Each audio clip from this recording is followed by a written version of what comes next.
One of our favorite items in our kitchen has been the Mockmill countertop mill we received as a gift from my parents. Thank you. This mill allows you to mill your own grains and make exceptional baked goods from them. One of the critical components of this milling process is the procuring and storing of grains to prevent critters from infiltrating. We're lucky to have Barton Springs Mill nearby, which is an outstanding source for whole grain berries.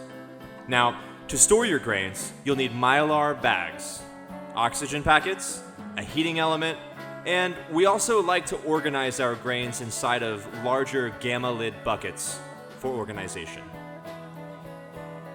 To begin, go ahead and open up your wheat berry bags and heat your iron. We also find having a 2x4 is a perfect straight edge to use for sealing the bags.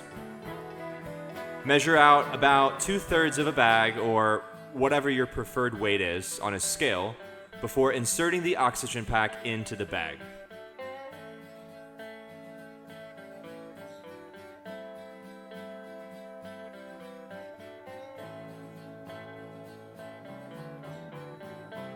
These oxygen packs are actually going to remove the oxygen and make sure that those grains are sealed and able to be stored for long term.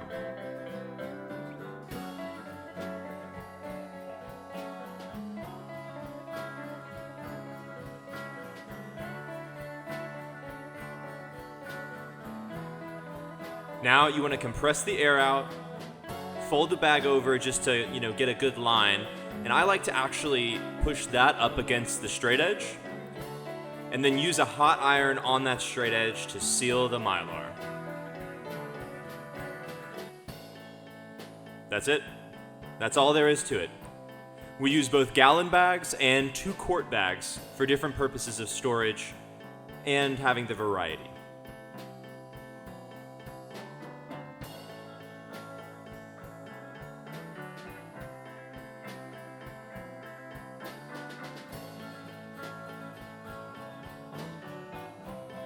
In addition to grains, you can also store rice or any other sorts of dry things.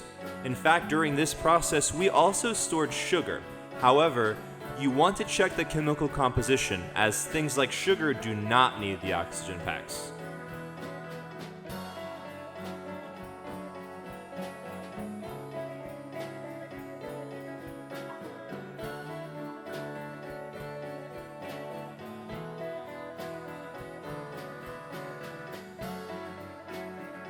However, grains do need oxygen packs.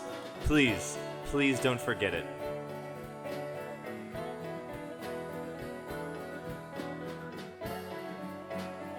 Fold it.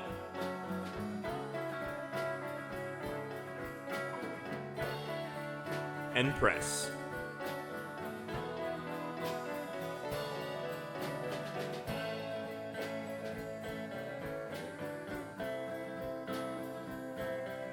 After I'm done pressing it, I also like to give it a little shake. This not only helps the grains settle before the oxygen is absorbed, but it also ensures that the seal on the Mylar was effective.